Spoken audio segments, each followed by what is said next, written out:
Hello everyone, आप सही करने से नए वीडियो में स्वागत है। आज हम पढ़ने वाले ब्रज गुणन विधि से प्रश्न को कैसे हल किया जाता है। तो चलिए देखते हैं। ब्रज गुणन विधि जो क्लास का सेकंड चैप्टर मैथ का थर्ड चैप्टर है, दो चर वाला रैखिक समीकरण, उसमें जो महत्वपूर्ण टॉपिक है, इससे प्रश्न पूछा जाता है कि भी इस सवाल को ब्रज गुणन विधि से हल कीजिए। तो चलिए आज जानते हैं कि ब्रज गुणन विधि से कैसे हल किया जाता है और उसका सूत्र कैसे होता है, कैसे ज्ञात किया जाता है उसका सूत्र। पहले यहाँ पर मैंने व्यापक रूप लिखा a1x plus b1y plus c1 बराबर 0, a2x plus b2y plus c2 बराबर 0। तो कैसे निकालेंगे? जिसको निकालना है उसको झाप लेंगे। x का मान निकालना है, x y का मान निकालना है, तो पहले x का निकालेंगे तो x वाला झाप लेंगे और फिर इसको गुना का गुना कर देंगे। तो b1 c2 minus c1 b2 बट्टा कर देंगे इसको a1 b2 minus b1 a2 हो गया। y का मान भी वैसे निकालेंगे, y को झाप लेंगे तो गुना का गुना कर देंगे c1 a2 minus a1 c2 और बट्टा हम वही कर देंगे b1 a2 minus a2 b1। यही सूत्र होगा। इस पर सवाल कैसे हल किया जाता है आज जानते हैं। चलिए आगे के वीडियो में देखते हैं सवाल कैसे हल किया जाता है।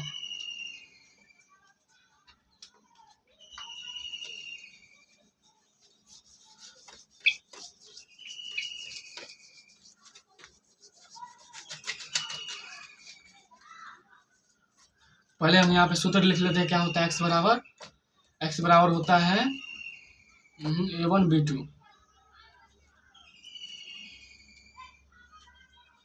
x बराबर होता है b1 c2 minus b2 c1 बटा a1 b2 minus a2 b1 यही होता है। y का होता है a1 c2 minus a2 c1 बटा a1 b2 minus a2 b1 यही होता है सूत्र।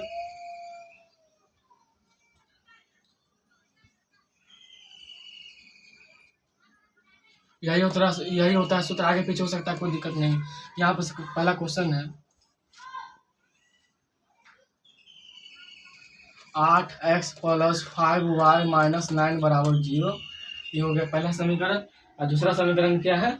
3x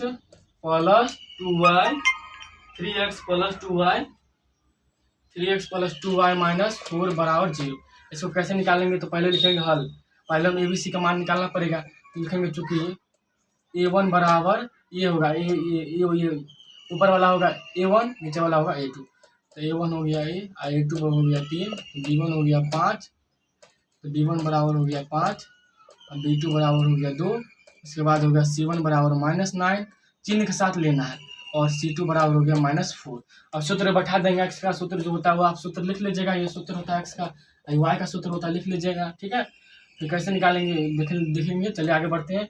कैसे निकालेंगे? तो पहला क्या है सूत्र में b1 c2 क्या है? b1 c2 b1 के जगह पे 5 है, c2 के जगह पे कितना है?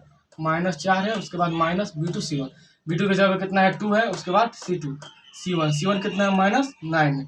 बट्टे क्या है? a1 b2 a1 के जगह पे 8 है, b2 के जगह पे 2 है।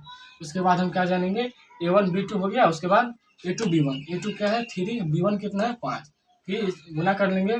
5 चौका 20 माइनस प्लस 9 गुना 18 बट्टे 8 गुना 16 आई माइनस 5 15। ये हो जाएगा 20 में से जो बड़ा है उसमें से घटाएंगे तो 20 में से 18 गया 2। अब चूंकि -20 प्लस 18 से बड़ा है इसीलिए 16 में से 15 गया 1, इसीलिए x बराबर आ गया -2। आंसर हो गया। अब y बराबर कैसे निकालते हैं? y बराबर इसी प्रकार निकालेंगे। सेम प्रोसेस होता है y का निकालने का, सेम प्रोसेस। तो y का कैसे निकालेंगे? तो चलिए देखते हैं।